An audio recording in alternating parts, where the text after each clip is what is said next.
લવ જેહાદનો કિસ્સો સામે આવ્યો। સગીર વયની હિન્દુ કિશોરીને ભગાડી જઈ અલગ અલગ રાજ્યોમાં લઈ જઈ દુષ્કર્મ આચર્યું।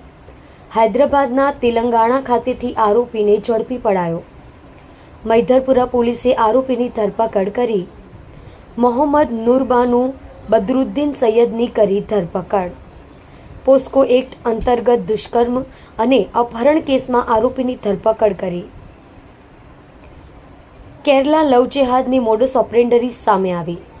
મૈધરપુરા પોલીસ ચોપડે 14 ઓગસ્ટના રોજ નોંધાયો હતો ગુનો, જે ગુનામાં 13 વર્ષની સગીરાનું અપહરણ કરી આરોપી ફરાર થઈ ગયો હતો। સગીરાનું અપહરણ કરી અલગ અલગ રાજ્યોમાં ફરતો હતો। પોલીસે હ્યુમન ઇન્ટેલિજન્સ સોર્સને આધારે હૈદરાબાદના તેલંગાણા ખાતેથી તેને ઝડપી પાડ્યો। મૈધરપુરા પોલીસે સગીરાને મુક્ત કરાવી પરિવારને સુપરત કરી। પોલીસે આરોપી વિરુદ્ધ પોક્સો એક્ટ હેઠળ કાર્યવાહી હાથ ધરી છે।